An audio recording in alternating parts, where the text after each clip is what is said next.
שיר חדש,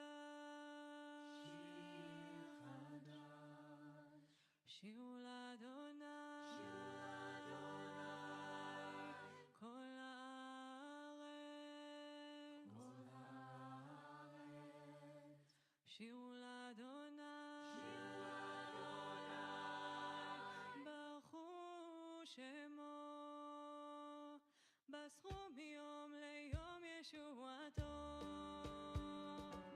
שירו לאדוני שיר חדש, שירו לאדוני כל הארץ, שירו לאדוני ברכו שמו, בסחו מיום ליום ישועתו. ספרו בגויים כבודו, לכל העמים נפלאותיו, כי גדול אדוני ומהולל מאוד, נורא הוא על כל אלוהים. שירו לאדוני שיר חדש, שירו לאדוני כל הארץ, שירו לאדוני ברכו שמו, בסחו מיום ליום ישועתו. ספרו בגויים כבודו, לכל העמים נפלאותיו, כי גדול אדוני ומהולל מאוד, נורא הוא על כל אלוהים. שירו לאדוני שיר חדש, שירו לאדוני כל הארץ, שירו לאדוני ברכו שמו, בסחו מיום ליום ישועתו. ספרו בגויים כבודו, לכל העמים נפלאותיו, כי גדול אדוני ומהולל מאוד, נורא הוא על כל אלוהים. שיר לאדוני, שיר לאדוני, שיר לאדוני.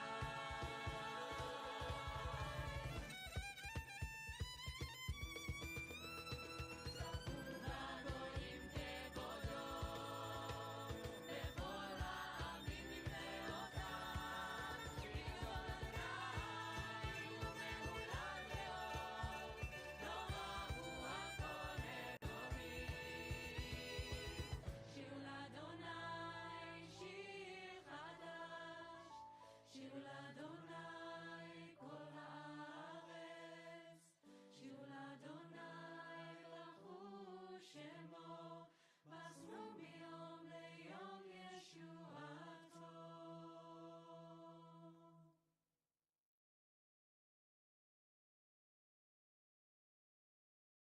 שירו לאדוני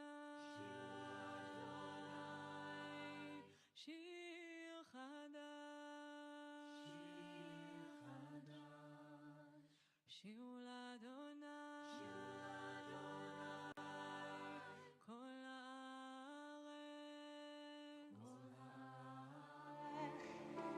Ya la la la la la la la, ya la la la la la la la, ya la la la la la la,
Shabbat Shalom.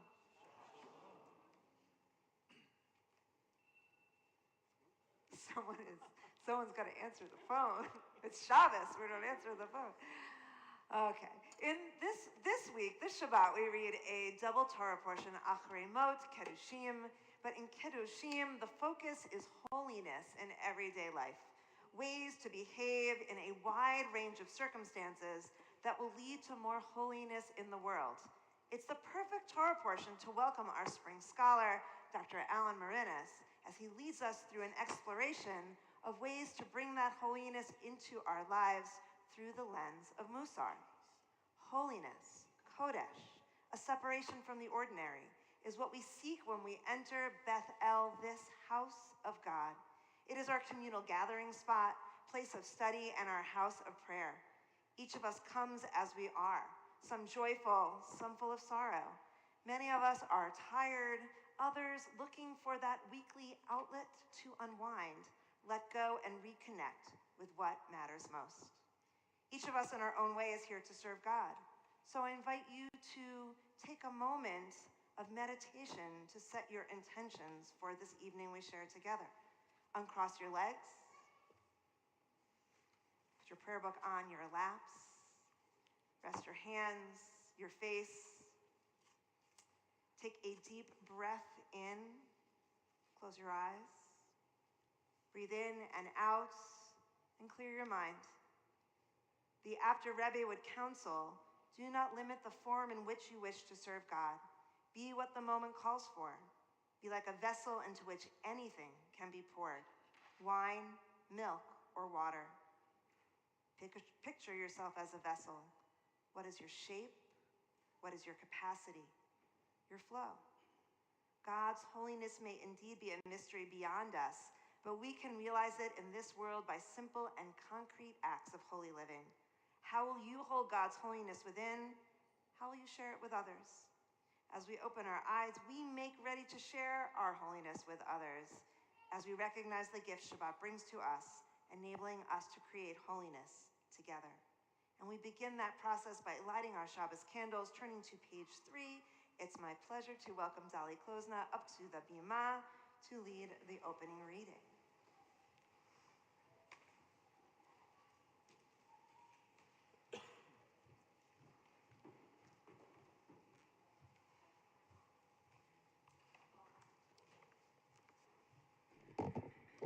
As these Shabbat candles give light to all those who behold them, so may we, by our lives, give light to all who behold us.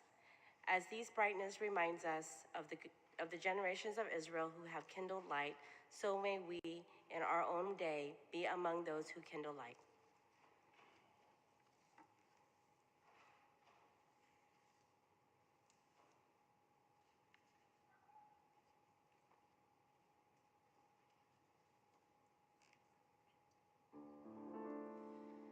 Baruch atah Adonai, Eloheinu melech haolam, asher kidshanu b'mitzvotav, v'tzivanu lehadlik ner shel Shabbat. Blessed are you, Adonai our God, Sovereign of the universe, who hallows us with mitzvot, commanding us to kindle the light of Shabbat. Please join me in Kiddush on page 5. Baruch atah Adonai Eloheinu melech haolam, borei peri hakafen.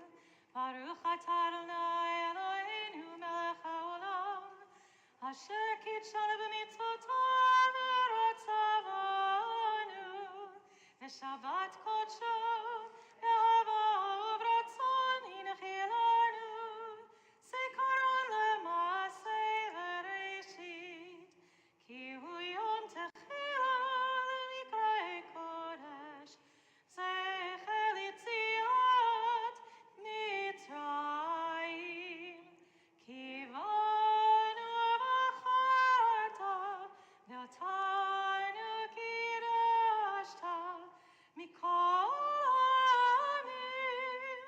Shabbat kodshecha ve'ahav ratzon hinchaltanu Baruch atah Adonai mekadesh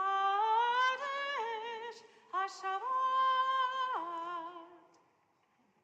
L'chaim. We turn to page 13, welcoming Shabbat with song Yismechu Hashamayim, that is not on page 13.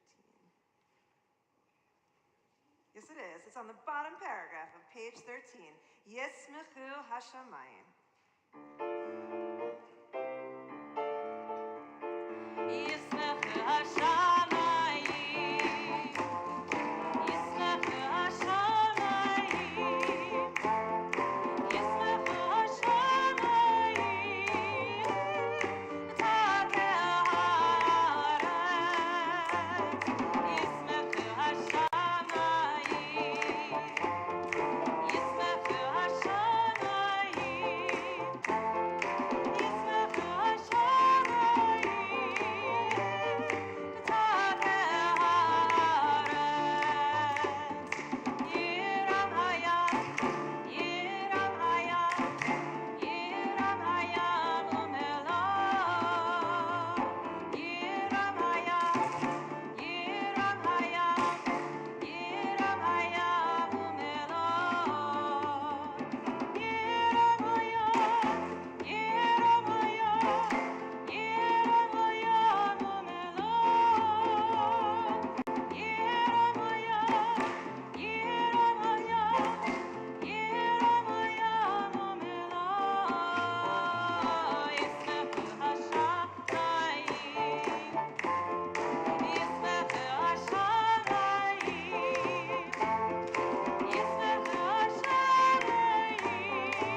Yismechu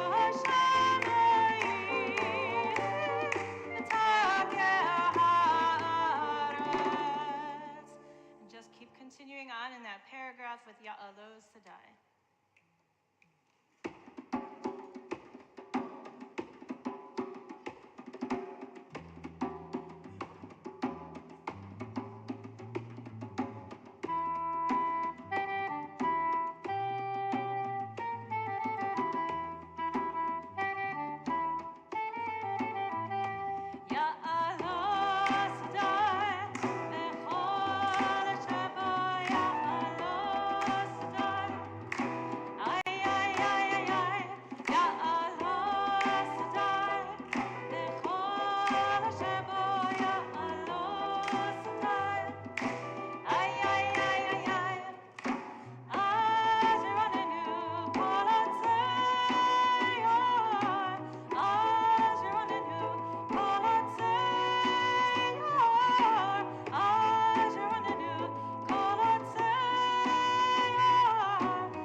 Turn together now to page 20 as we make ready to welcome the Sabbath bride, singing L'chadodi.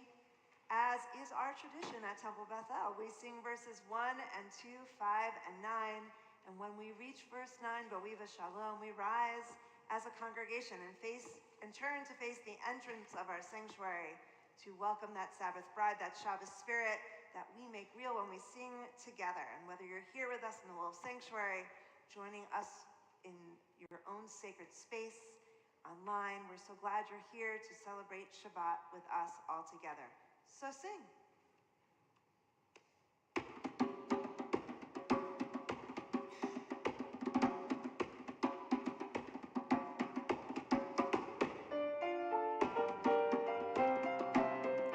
L'chadodi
Shabbat Shalom. Let them know how glad you are they're here.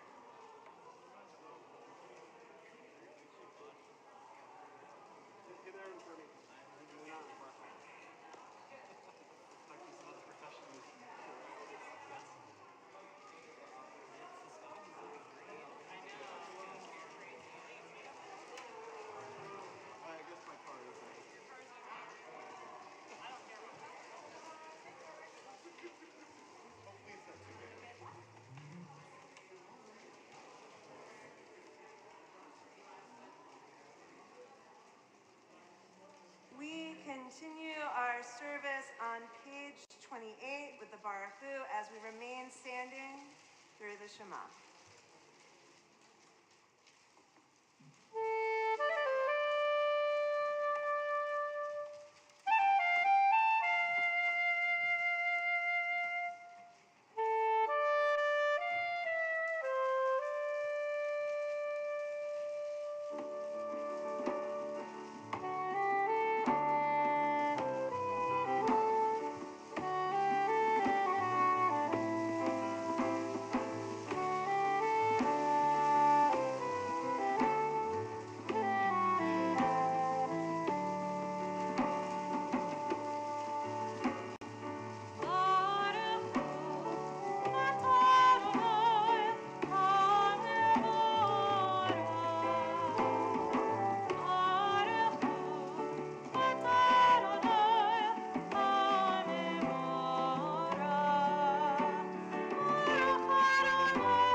On page 30, we continue with Ma'ariv Aravim praising God for the gift of creation.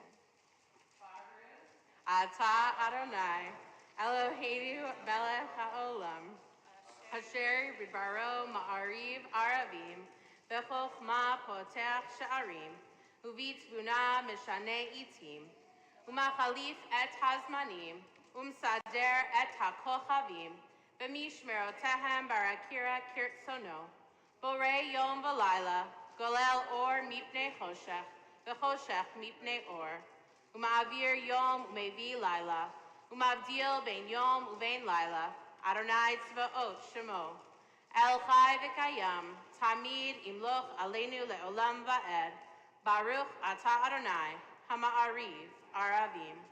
Together on the top of page 33. As you taught Torah to those whose names I bear, teach me Torah too. Its mystery beckons, yet I struggle with its truth. You meant Torah for me. Did you mean the struggle for me too? Don't let me struggle alone. Help me to understand, to be wise, to listen, to know. Lead me into the mystery. Baruch ata Adonai, ohev amo Yisrael.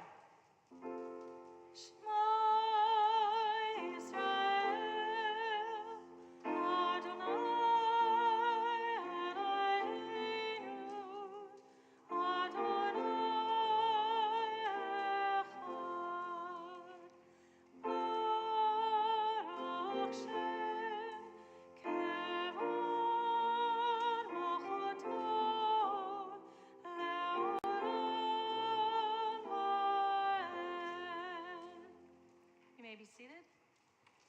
Please join me on page 36 with V'Havta.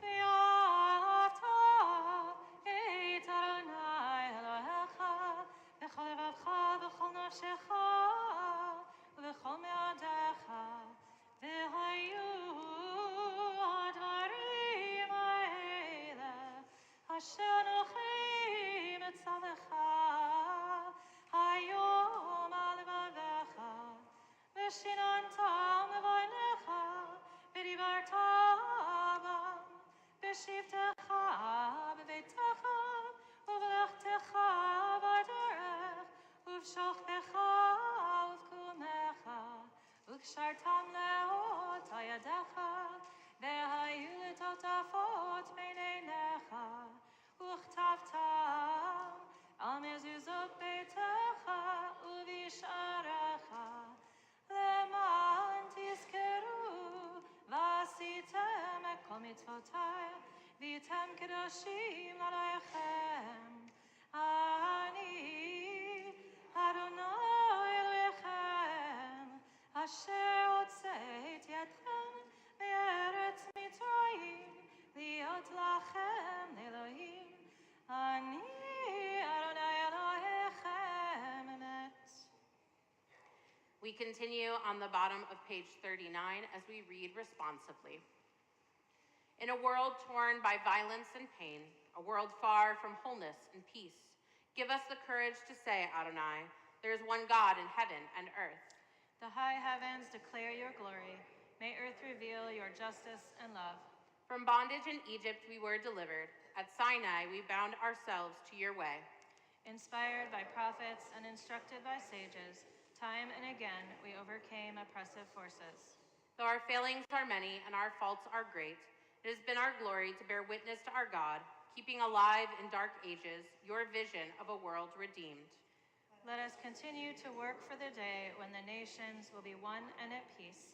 Then shall we rejoice as Israel did, singing on the shores of the sea.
Together on the top of page 43.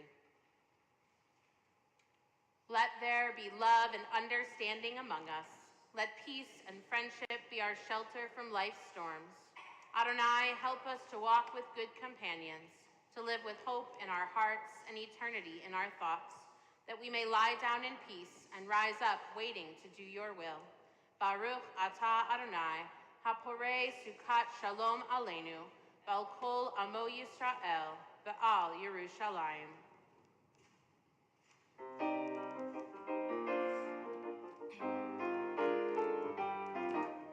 Yismechu b'malchutcha, shomerei Shabbat. Yismechu b'malchutcha, shomerei Shabbat. V'korei oneg, v'korei oneg. Yismechu b'malchutcha, shomerei Shabbat. Mekadesh shevi, kol am yisbehu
page 46.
Baruch atah Adonai, Magen Avraham Bezrat Sarah. Atah Gibor Le'olam Adonai, Mechayeh Kol atah Rav Lehoshia. Morid atah, Mechakel Chaim Bechesed, Mechayeh Kol Berachamim Rabim. Somech Noflim Verofech Cholim.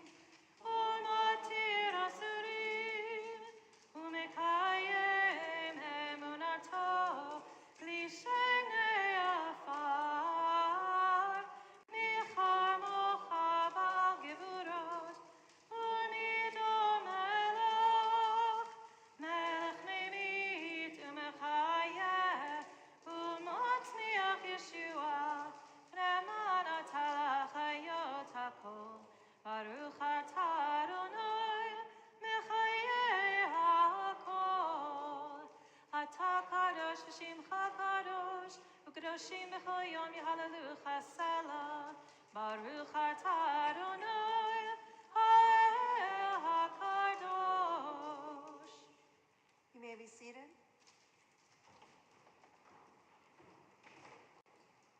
We read together on the top of page 55. May these hours of rest and renewal open our hearts to joy and our minds to truth. May all who struggle find rest on this day. May all who suffer find solace. May all who hurt find healing on this day.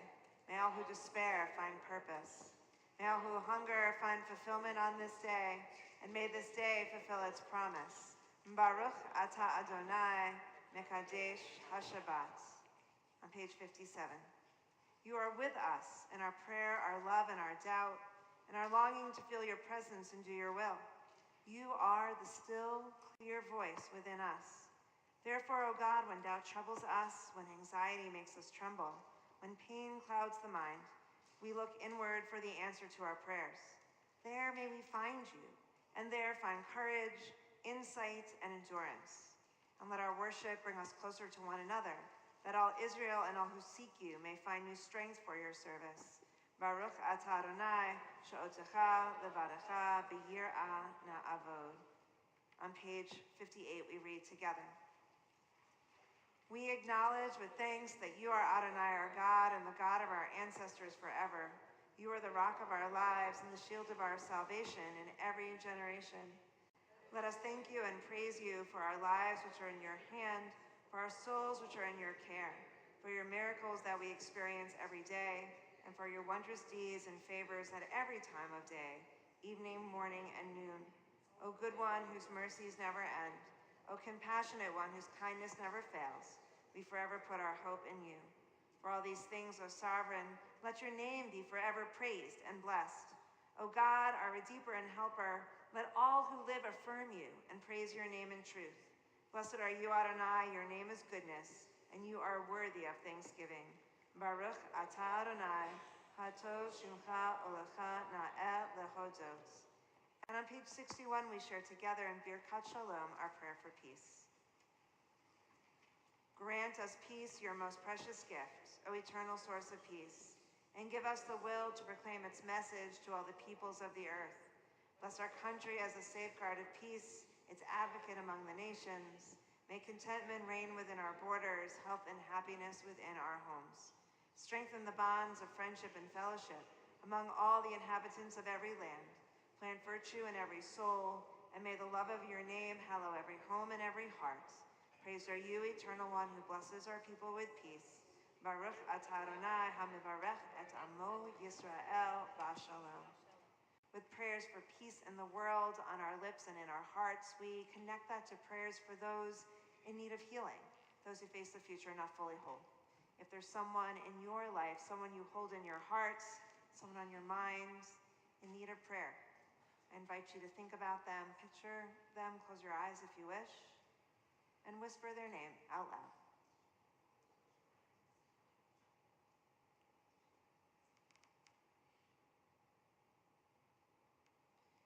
Strengthened by each other's presence, we link our prayers together, offering them for those who are in our own lives, those listed in our order of service, and all those in the world in need of healing as we sing our prayer for healing, Misha Barach, on page 253.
Take a moment now for your own silent meditation.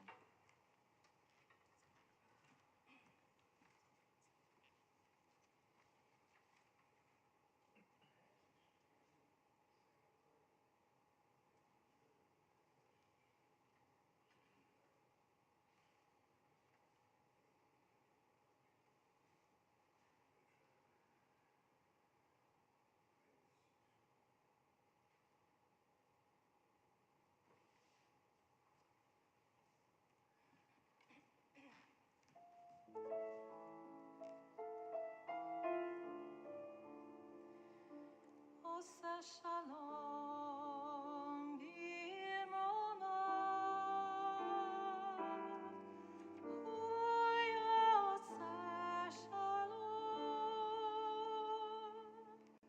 hu yoseh shalom aleinu, yaseh shalom aleinu, oseh shalom.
Jewish tradition has always been focused on human behavior and the ways that our thoughts and actions impact others and the world around us. In Pirkei Avot, the ethics of our fathers, we are told that there are 48 specific Jewish virtues or values, in Hebrew, midot, that serve as the basis for much of our basic Jewish value system. And the study of those virtues, or midot, is called musar, a Jewish tradition of learning and practices focusing on character and ethical development that leads to self-awareness, wisdom, and hopefully transformation. It's practiced by people worldwide, regardless of affiliation. How fortunate we are to be able to welcome back Dr. Alan Marinis, founder of the Musar Institute, to lead us to a deeper understanding of Musar and hopefully inspire us to continue our exploration even after he returns home to Vancouver. Dr. Alan Marinis is a leading figure in the contemporary revival of the Musar movement, a 1,100-year-old authentic Jewish personal and communal spiritual tradition that was nearly lost following the Holocaust. A filmmaker, Rhodes Scholar, and anthropologist whose focus had been Hindu religious pilgrimages, he reached a personal turning point in his life in 1997 that led to his exploration of Musar. Tonight is the beginning of our journey with Dr. Marinis, and we are delighted to welcome him to San Antonio and Temple Beth-El. So welcome.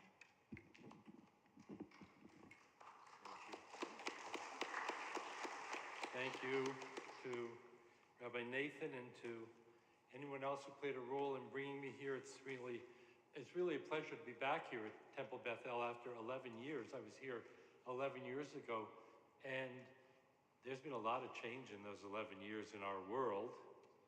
If you can think back 11 years ago, there was so much that's happened since. But there's also change in Temple Beth-El that I can see as well. And I remember when I was here last time, I think I was the only one wearing a kippah. So things have changed. And the amount of Hebrew in the service also has changed. And the direction which standing in prayer. So there's been a lot of change, and I can see that. It's good to come back after these years. Rabbi Nathan said earlier in the program tonight, in the service tonight, that we're at the point in the Torah reading of Acharimot Kiddoshim. Kiddoshim means holiness, but it's in the plural, so it means holy ones. And the way the Torah puts it is, you shall be holy ones. Kiddoshim tihiyu. In the translation, usually in the Chumash, it says, you shall be holy. But that's ambiguous because in English, you is both a singular and a plural. But the Hebrew is unambiguous. The Hebrew says, in the plural, you shall be holy ones. And when Moses says that verse, when God tells Moses to say that verse to the people, he instructs Moses directly to bring the entire congregation together. The men and the women and the children and everybody has to hear this message, which is, you shall be holy. You shall be holy ones. It's directed to the individual. So as much as I'm happy to introduce you to a deepening understanding of the Musar tradition, what I really want to do, directly and indirectly, is open up the subject of holiness for you, because this is your mandate. This is what the Torah says we're here to do. There's nothing in the Torah that says you're here to become wealthy or famous or tall or short or blonde or have hair. What we're here for is to become holy. And the Musar tradition offers us a lot of guidance in that direction. And I was thinking today that it's about, the holiness is such a spiritual quality that it's a transcendent reality. What does that mean? It means that you're in this reality, but you're experiencing another reality at the same time. And I had that experience today because I went to the War of Flowers. And there I was in this world, Battle of Flowers. Hasn't got to a war yet. The Battle of Flowers. And it was a transcendent experience for me, because here I was in this reality, and there was another reality that was penetrating through that I didn't know. And I had no knowledge of it until I showed up, and then Rabbi Nathan encouraged me to go there today. And It was a bit of a surprise to see going by, the Duchess of Sovereign Spice and the Duchess of Fortified Sanctuaries. I thought that was good. But the best one for me was the Duchess of Ornamental Relief. Anyone tell me what the Duchess of Ornamental Relief actually does?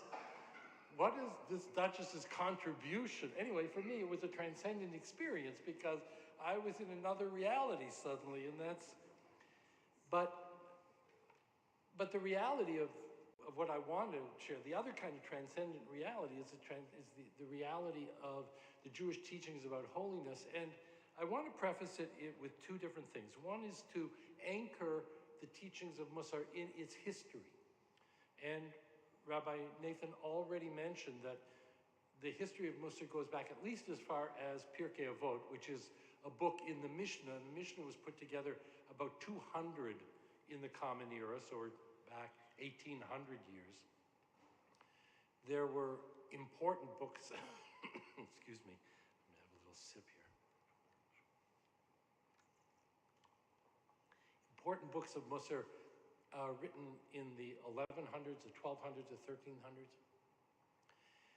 In the 19th century, there grew up in Lithuania something that came to be known as the Musar movement. It was started about 1840, 1850, by one individual, a man named Rabbi Yisrael Salanter. And I mention him because Musar had a long history, but he brought it into the public arena, into community space, because he felt that the community needed it. The Jewish world of 1840 was very fractured and fragmented. There were many things pulling on the members of the community. A lot of it is what's depicted in Fiddler on the Roof, where you get the political one and the one moving to the new land and the one who's abandoning religion. And there were so many things tearing at, winds blowing through the Jewish world. The communist movement began at that time, the socialist movement, the Bund movement, secularism, immigration, the oppression of the Tsar. It was a time of great difficulty in the Jewish world, a time of real challenge. And our Jewish world is also faced with a lot of very similar challenges. There are many forces pulling on the Jewish world. And when I was preparing to come here, I should know by now that I never do the talk that I prepared. I'm not even looking at my notes because I want to talk to you, not read my notes. But I prepared because there's some statistics that so took me aback, really, that since 1987, the number of kids in supplementary Jewish school, in other words, Hebrew school, Sunday school, has gone down by half. In that time, in fact, in less than that, in a shorter period, the number of Jewish kids in North America has increased by 17%. And in a study in 2020, the Pew study, over half the people who identified as Jewish said they seldom or never set foot in a synagogue. And we know that phenomenon. We're not surprised by that. We know what's happening. I'm not here to talk about that as much as to say we can and ought to learn from history. And the history I'm pointing to is Rabbi Yisrael Salanter in the 1840s and 1850s, where he said we have to go back to first principles. We have to go back to basics. And the basics of religion and spirituality is within the human heart. It's within the heart of the individual. And he then started a movement which was very influential and in a way very successful in reinvigorating a sense of vitality in the Jewish community by reinvigorating a sense of vitality in Jewish individuals, by speaking to and inflaming the individual heart. That light shines into the community. That warmth warms everybody around. That light draws people to it. And he knew that, and he was very successful. He's an interesting, odd individual. But he had that, and he did that, and I have been, for over 20 years now, trying to follow in his footsteps because I see in our generation, we need what he did in his generation, although our challenges are different in some ways. We are in the shadow of the Holocaust. In those days, that was not anywhere in anybody's consciousness. And the Holocaust had a very big impact on the spiritual life of Jews, because so many of our spiritual teachers were lost in the Holocaust. Whole lineages of spiritual tradition were cut off. Jews in North America, and as the rabbi said, I'm from Canada, but it really falls into the same category in this regard, grew up unaware of our own spiritual traditions. We are what I call spiritual orphans. I came to, through my own journey, to become familiar with Rabbi Yisrael Salanter and all the other teachers who come and have come before him and come after him in this tradition. But one of the major impacts of the Holocaust that's still with us is that we are not connected to our own spiritual traditions. And you see that showing up in so many different ways. One is that many people feel that Judaism is not even spiritual. It's about religion. It's about doing the practices. It's about responsive reading. It's about coming to synagogue. All those are wonderful things. But if you remember what Rabbi Yisrael Salanter taught, the starting point and the key focus is the individual human heart. That's where holiness takes root. So you go back to the Torah when it says, Kiddushim to you, you shall be holy ones. That has to happen in your own heart. It can't happen because somebody else did what they needed to do. You have to do your own spiritual work. But other factors played into it as well. It's not just the Holocaust. When we, meaning Jewish people, became established in North America, we had the opportunity to assimilate that had been prohibited to our ancestors, and I'm not going back very far, because just a couple generations, and there were many, many regulations and restrictions on what Jews could and could not do, which clubs Jews could and could not belong to, which professions Jews could or could not do, etc. Suddenly in North America, we had the opportunity, all the doors were open. And that opened the door to affluence. And so we became very materialistic. And materialism is the opposite of spirituality. That as we pursued material goals, then what became significant was a college education, a certain level of income, a certain level of affluence, sending your kids to the right school, having the right car, belonging to the right... We became very worldly. And I'm not saying that as a criticism, because after centuries of being denied that opportunity, who wouldn't go for it when it suddenly the doors were open to the club? But it meant it reinforced the damage of the Holocaust, because it also contributed to us being spiritual orphans. And that's who we are, all of us. We're all in that category. And the work, I think a very important piece of work in our generation, is to reconnect. Jews have always been spiritual seekers. That's not new. Abraham was a spiritual seeker. Isaac and Jacob and Moses were spiritual seekers. In our generation, very few people have done their spiritual seeking within the Jewish world. Today, and I'm speaking about today, if you're going to go and do a Buddhist meditation retreat, there's a very good chance it's being led by somebody named Rosenberg, Schwartz, Burstein, Salzburg, Goldstein, or Cornfield. And I didn't make up any of those names. Those are all major teachers of Buddhist meditation.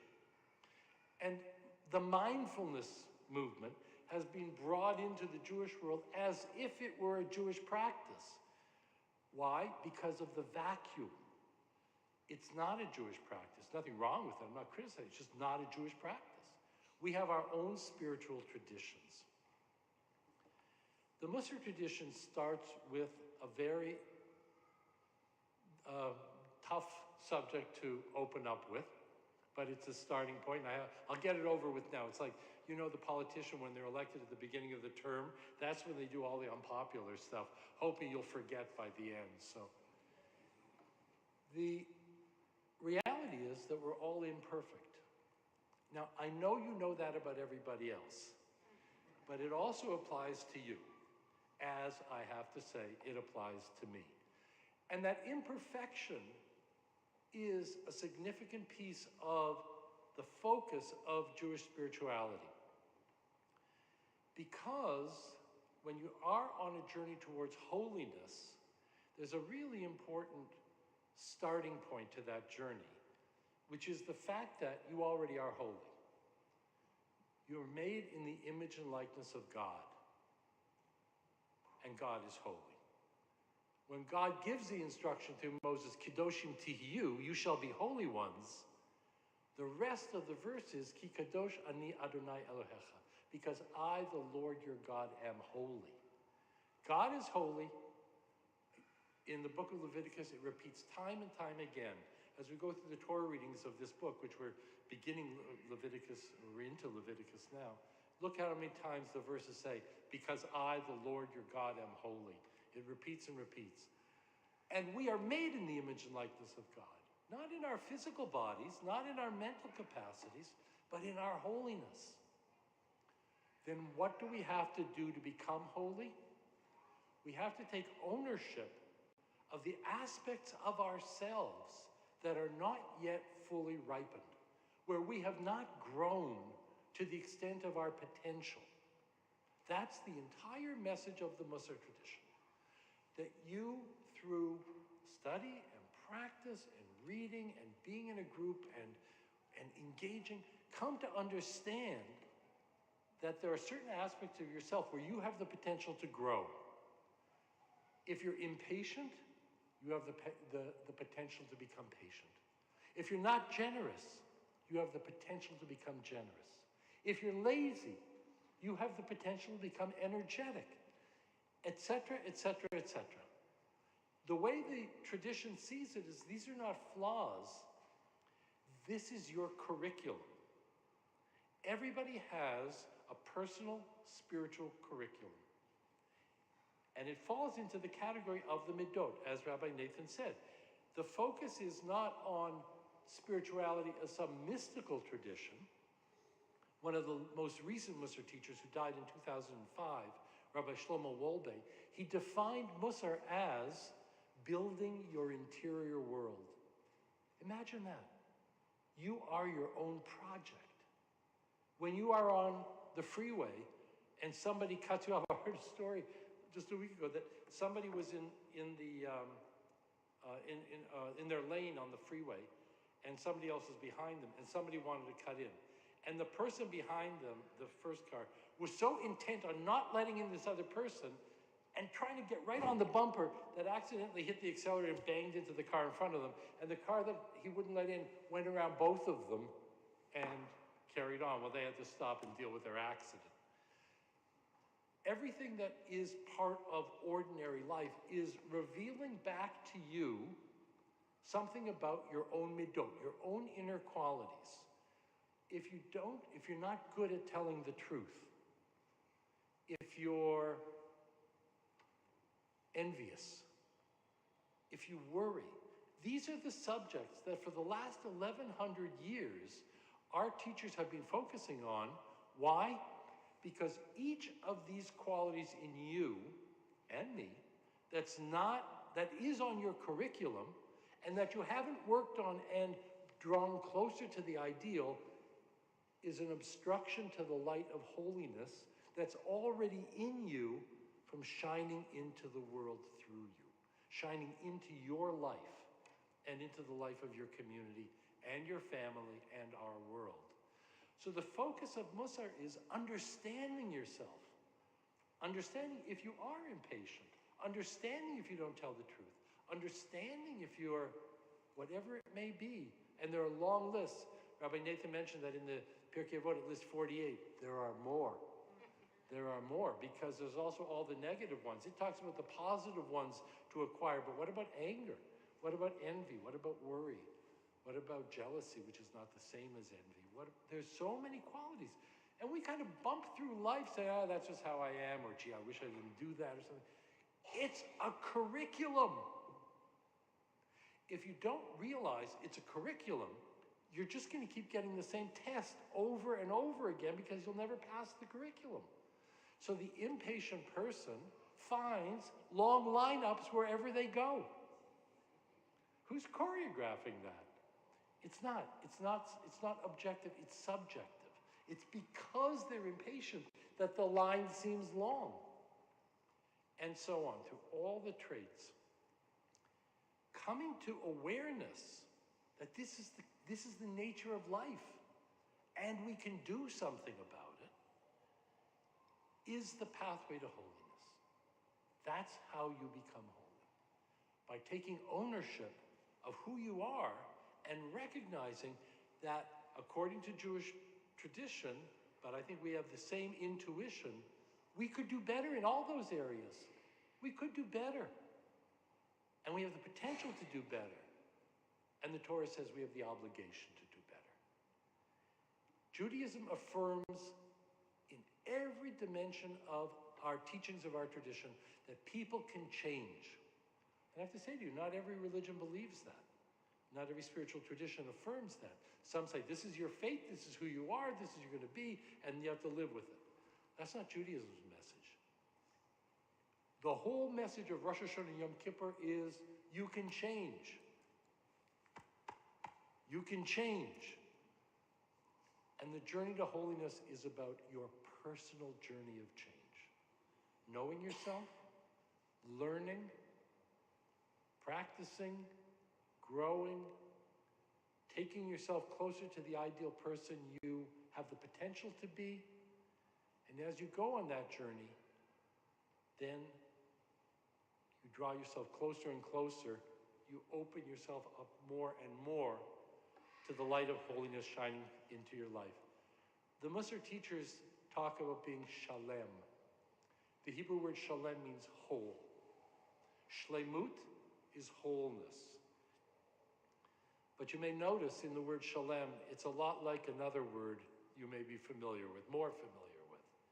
And Hebrew words are made up of root letters, and then you get different words built on the same root letters. To be whole is the only recipe for peace in your life and in our world. So by introducing in this very brief and overview way my 1,100-year-old R&D department, I'm opening up the pathway to your own heart. That's what Rabbi Yisroel Salanter taught us. That the pathway to holiness and the pathway to healing the Jewish world and the pathway to drawing more people into synagogue and to having more people find Judaism meaningful and significant is by remembering, going back to the first principle, that it's all about your heart and it's all about cleaning up whatever is obstructing the light of holiness from shining through you into your life and through your life into the life of others. So I wish you Shabbat Shalom, and I look forward to continuing the learning and the sessions that lie ahead this weekend, and I hope that you'll come and join us. Yasher koach. We continue with our concluding prayers. Aleinu can be found on page 283, and I invite you to please rise if you're able.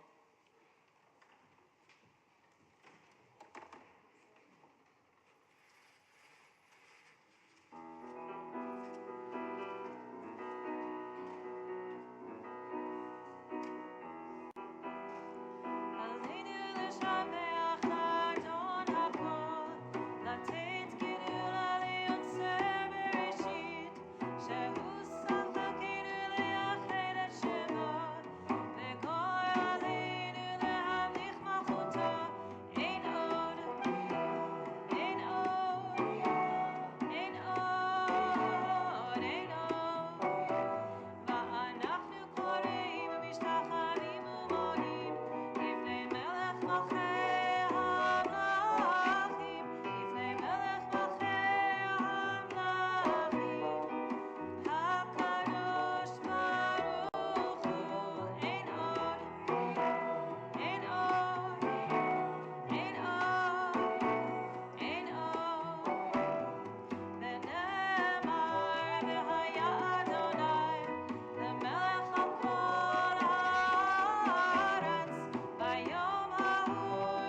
may be seated.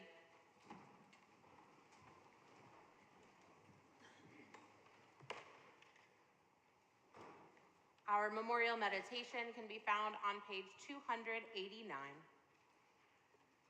The light of life is a finite flame. Like the Shabbat candles, life is kindled, it burns, it glows. It is radiant with warmth and beauty. But soon it fades, its substance is consumed, and it is no more. In light we see, in light we are seen. The flames dance and our lives are full, but as night follows day, the candle of our life burns down and gutters. There is an end to the flames. We see no more and are no more seen, yet we do not despair, for we are more than a memory slowly fading into the darkness. With our lives we give life. Something of us can never die. We move in the eternal cycle of darkness and death, of light and life. Our thoughts turn now to those in our community and extended community who have died at this time in years past. As we mark their yard sites, we remember them. Anna S. Ahrens, Albert Alwile, Fanny Baden, Ozzie Baum, Frank Brenner, Austin Brown, Billy Eugene Cooper, Earl Croman, Mildred Emily Dan, Esther Rubenstein Daub, Stephen Deutschman, Eva Eidelberg, Charlie Featherston, Herbert Feldman, Herzl Feinsilver, Dorothy Friedlander, Louis Friedman, Tina Smith Gardner, Richard Gell, Gregory Gilbert, Robert D. Glickenhaus, Bertha Greenfield, Joyce Veely Gregory, Jack Gross, Harold T. Heller, Dr. Charles Hilton, Barbara Caden, Fabian Eduardo Kogan, Erwin Kurtz, Jean Katz Ladenson, Ruben Langbaum, Barbara Lanzette, C.D. Lauber Greenfield, Jewel Lebo, Marcus Lefton,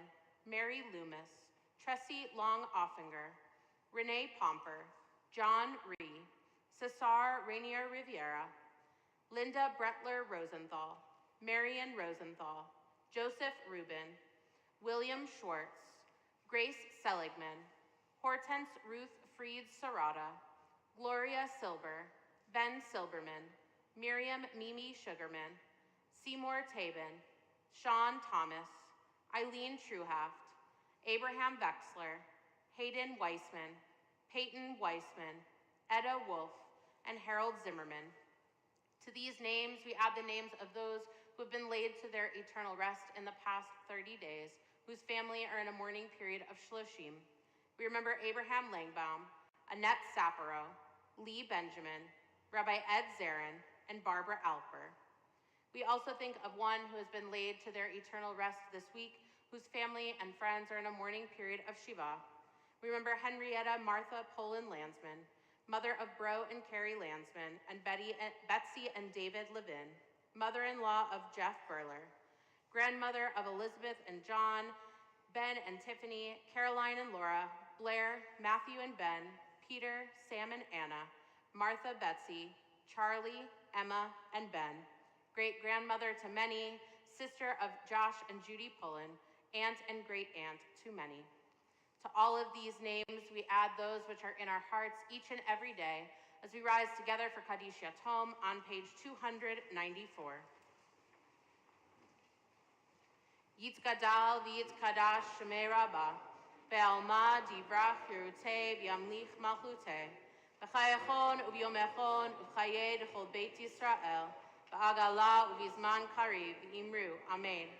Yehi shmei rabba mevarach le'olam ulmei almaya, yitzbarach v'yishtabach v'yitzpa'ar v'yitromam v'yitnaseh, v'yitadar v'yitaleh v'yitalal shemei d'kudusha b'richu, La'ela min kol berachata v'shirata, tushbechata v'nechamata, da'amiran be'alma v'imru, amen. Yehi shlama rabba min shemaya, v'chaim aleinu v'al kol Yisrael v'imru, amen. Oseh shalom b'imromav, hu ya'aseh shalom, aleinu v'al kol Yisrael v'imru, amen. May the one who creates harmony on high bring peace to us and to all Israel, to which we say, amen. You may be seated. It is my honor to call forward Debbie Roos, President of our Board of Trustees, to deliver tonight's announcements.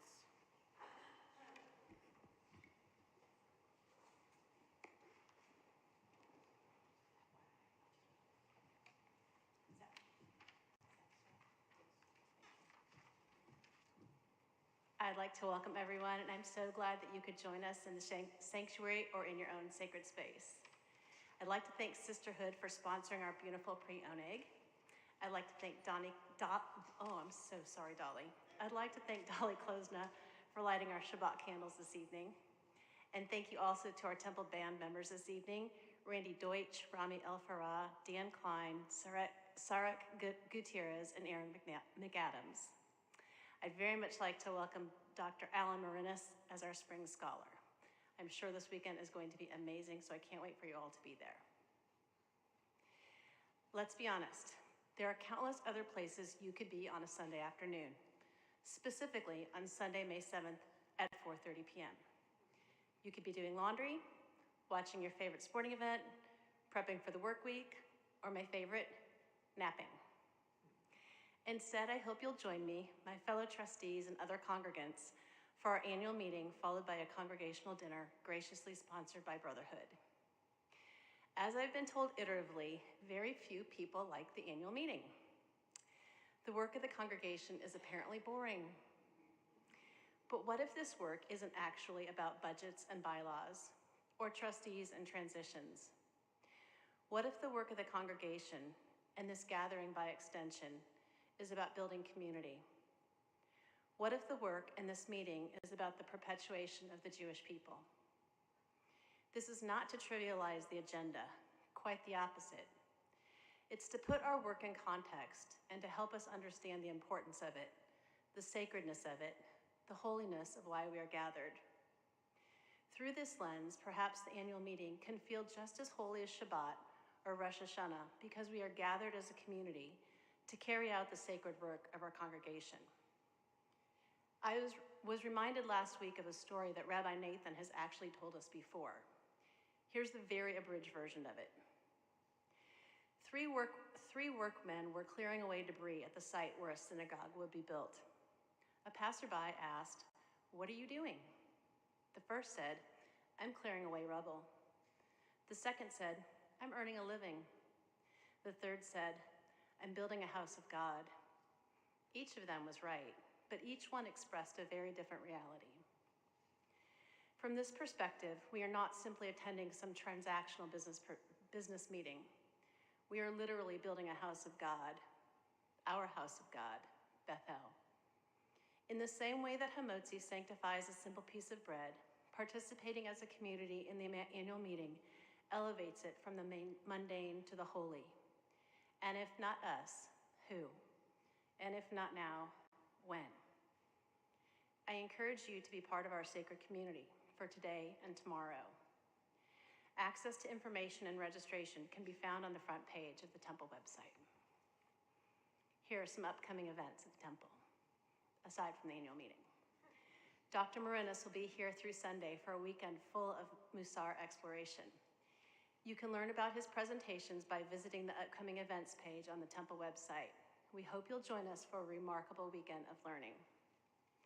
Special thanks to Stanley Schoenbaum for sponsoring this weekend of Musar with Dr. Marinas. Thank you. Please plan on attending our annual meeting. There it is, there's the sales pitch, on Sunday, when? May 7th at 4:30 p.m. Childcare and activities will be provided for children from toddler to 6th grade. Teens in grades 7 through 12, including my son Cole, are asked to join us and help to lead childcare activities. Following the meeting, we invite you to join us for dinner, kindly sponsored by Temple Beth-El Brotherhood. Please RSVP for the annual meeting, childcare, and dinner by May 1st on the upcoming events page at the Temple website. Additionally, another town hall meeting will be held on Thursday, May 4th at 7 p.m. at the Temple to discuss proposed changes to our Temple bylaws. Everything going on at Temple is listed in our website calendar and in our weekly email, which arrives in your inbox around 4 o'clock p.m. every Thursday. Shabbat Shalom.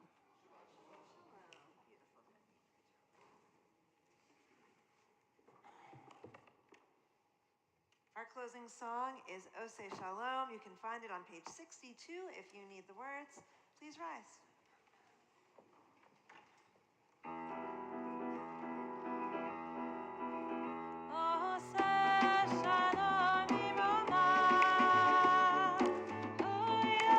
Shalom,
Shabbat Shalom.